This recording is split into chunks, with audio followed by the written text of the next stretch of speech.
we can be that change, and I don't think any of us has to be that change all by ourselves. We can be that change together, right? Yes. And instead of always complaining about the things we don't like, we actually might find the strength and the courage to work step by step on little things that we could actually improve.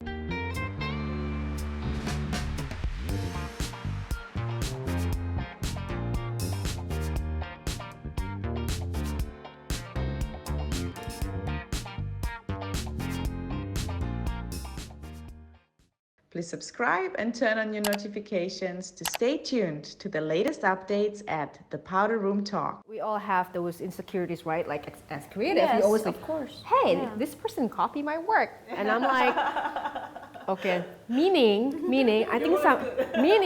that I have to move from this spot to the other. I have to make something better. I have to keep on moving. I cannot just be in the same spot and be bitter about Correct. it. Meaning we have to get, Yeah.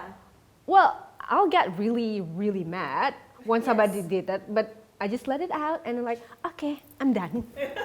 Next, what is next? I mean, like, I'm not perfect. I mean, I really admire, I do have that really like, ooh, you know, why did you even do that? That's so not classy. I was like, wait, hold on. Okay, I need to do something else. Yeah.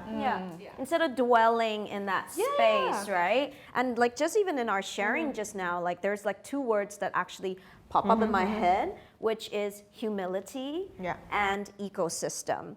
I mean, don't you think like if we have the humility to truly create an ecosystem where we can actually make each other's strengths shine, and then create an environment where we can actually, bridge the gap where our weaknesses are covered by each other. I think like, I would like to call this like, I don't know, women's united power. Like, wouldn't it be so nurturing for the world? Yeah. Well, actually, we naturally, women, we like to work in groups. Yeah.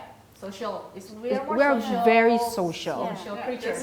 Yeah, we're very social. I think it's just that we have to be very aware with our action, our individual actions. And again, not trying to overshadow somebody's success and trying to basically positivity and like trying to shine lights in each other. I think that's one way to do it also. And again, I mean, we're not perfect. We have our dark moments. We just have to work on our dark moments and our like inner, we all have that. It's not like we're all I was telling JJ at that time, I was like, the reason sometimes also, like you mentioned, creating an ecosystem and humility, and then you were talking about why people are so afraid to share their thoughts and ideas, because people always think everything is like a competition. Maybe not out loud, but it's always like a competition, even in maybe between moms at school. Like I heard Even? You mean, stories. that's where it starts. Not even, that's where it starts. Oh, that's where it starts. School is where it starts. Wow. Well, I don't have kids, but I have nephews and nieces, and my sister will tell me stories, right? Like, she's a full-time corporate lady, and then sometimes she has in a group of moms at school. And she was like, oh my God, how do they have time to talk about this? Sometimes that's what she said. Or maybe a little comparison, or other people who is working, and she started to think, I may not be a good mother because, other people have full-time for their children while I have to work. Oh, that's not true. Or also talent is a competition. Like they feel like I have to look much better than you, like the one that I mentioned before. So when we even compete on such a small trivial thing, whether you are more pretty than me, whether you're your abs is flatter than me, or even maybe, how come the lipstick looks better on her rather than me? Sometimes women tends to judge, comparison. So you're so afraid to share. And so afraid to highlight someone else's beauty and talent, like I guess. It takes maturity to actually do that. Wow. And maybe also because like when you mention why we are not comfortable to share our ideas, maybe they had, bad experience. Like maybe people steal their ideas before, and they felt hurt. They don't want to share it again. Because it's like, it's my hard work. It's the trauma. It's a trauma, Put down, right? Put down, But what I want to say is, whatever talent that we all have is never be a competition because everybody is different. Yeah. Santi, Acceptance, I think. Like I can be very insecure sitting beside Santi and say, oh my God, look what she has done with this face. I will never be able to do this, you know? Like, That well, kind is of my home gonna be as yeah. tasteful as this? Yeah, and I feel like oftentimes like it's those things that make us small as women or as people, right? Yeah. Like we judge each other, we put each other down, and that will make us small, and we actually don't see that there is more in our life that we could actually do. And it's holding you back. Like it's holding you back from the real things. Like there's so much to do in this world that you could focus on. But if you focus on the itsy bitsy faults in yourself and in other people, I don't think you can actually follow your calling and really change this world, right?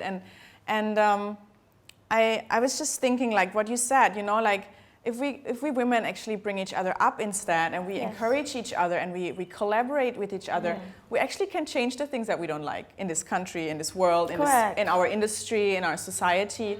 And I really think like, we can be that change, and I don't think any of us has to be that change all by ourselves.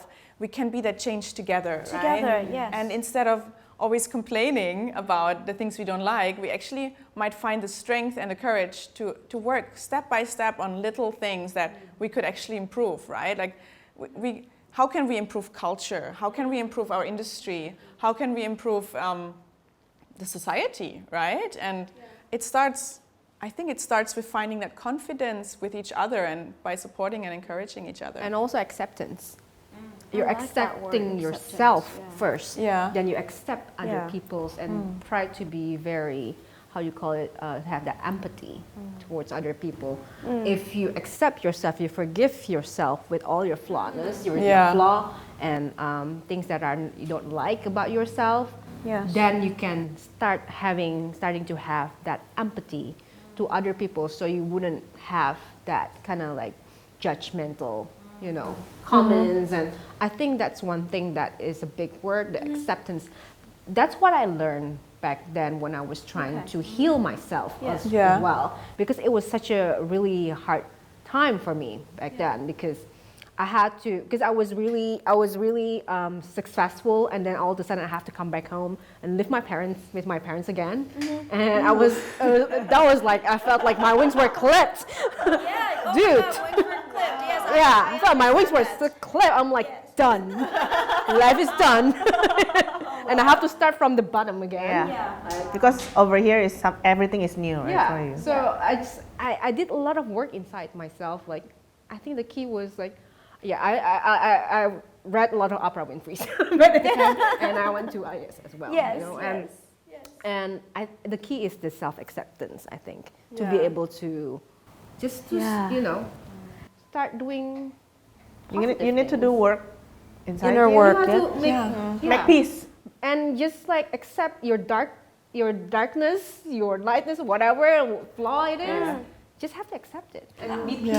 I like how you said like that word acceptance, accepting your darkness, accepting your light, because like what I'm hearing from the sharing and also what you've mentioned from your experience is that you were able to accept yourself, and then that is, you know, that's how you were able to take your success to collaborate with someone else. So you will look at someone else with acceptance too, because it first takes us accepting ourselves, because when we have a problem accepting ourselves, we have a hard time working with other women, because we start comparing, like we were saying.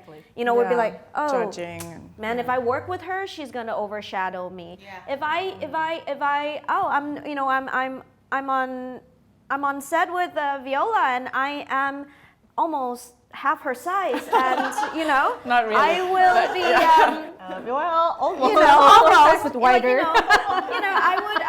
I would be compared that, you know, I'm this little mini person next to a beautiful German glamazon, you know? I'm not as eloquent as JJ, so I feel very inferior. Because we start to look at all the flaws that we have. All the flaws that we have. Before you actually so want to. I like when you say sometimes we have all this thought, oh, I want to change this, I want to change this, I want to change that, but we just never take the step to actually be the change that we all wanted to be in a way. We just have that kind of, I want to change this. Okay, I think the government, you know, we have to do this. Yeah, but then what have you done? sometimes. But you know, I mean, everyone has those insecurities, right? And I think everyone has a different field what they call to or what they actually would be good in. But then there's this stuff holding us back. Like you know, like I might have a platform to speak, and I could voice out my thoughts. But if I'm too timid and too insecure to take the mic, what's that platform? You know, it's useless. There will not be any change that I can bring. So I have to first push through these fears and push through my insecurities and do it maybe even while I'm afraid. And I mean that I'm sitting here talking today. I didn't think I was going to do that because I was so insecure. I live in this bubble of, you know, like my husband's in entertainment, so I live in this bubble of all these amazing, beautiful, smart, eloquent people. They take a mic and suddenly the whole room is like, oh yeah, you know, and including your husband. and if so amazed by him. Yeah, and when my husband starts a conversation for the camera, he's just like, boom, you know, it's just amazing. I'm like, How did you do that? so why would I talk in front of camera if I feel like I'm not there, I'll never be as good, you know, like why would I'm not important enough, and all those kind of doubts come into your mind, right? And that's just my example, but what changed what if you? someone, no, I mean there's like other things, right? Like what if someone could be a really good president for Indonesia? Like this is a really big example, right? What if someone is born with the talent to be the president of Indonesia and be like the best president the country's ever seen, but they don't want to have, they're scared of the criticism and the constant media exposure and every step will be commented. What if that's what's keeping them back? Okay, so I think, Lola, there was a very good examples that you were talking about, right? Sometimes like you have the potential to make the change or contributing to the change in the world. Like you said, maybe he or she was born as a president, you know, but along the time, you know, because of fear or insecurities, that person didn't reach the full potential of making the change into the world. So what do you ladies think that holding us back in contributing to the change in making or the things that we complain about? You know, we complain about a lot of things, right? For sure. But what is holding us back to actually make or contribute to the change or be the change itself? I think for me, one of the, like, I guess $1 million question we should actually ask ourselves is that there is a personal cost for the change that we want to see. So sacrifice, like, you mean? every change requires like sacrifice on our part, right? Like we, you know, it comes with the willingness to be burdened, to take on that problem solving. And, you know, there are also times like to take on a challenge, you know, it also involves our time, our financial resources at time, and to actually make that commitment. You know, sometimes most of these problems or issues that we're trying to deal with may not have any direct self-benefit to us. And I think that is when we start, you know, thinking about, you know, calculating our self-interest for empowering others. How is that going to how is that going to come back to me? And I think, you know, that personal cost, you know, we all always have a lot of good ideas that we want to see this change, we think this needs to be improved, that needs to be done. But I think thinking about something and actually committing yourself and doing it is a huge difference.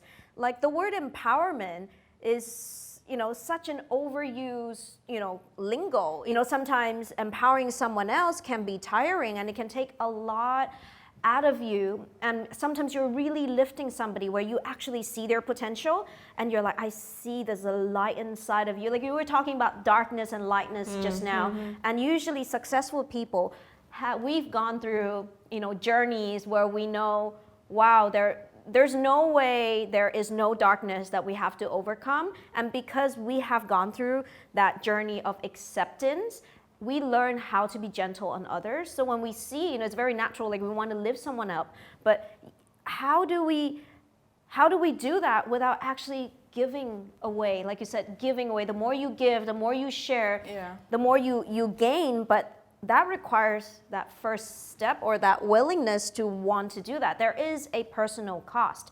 And sometimes everything sounds wonderful until someone realizes like, oh, there is a price. Am I willing to pay that price, right? I still remember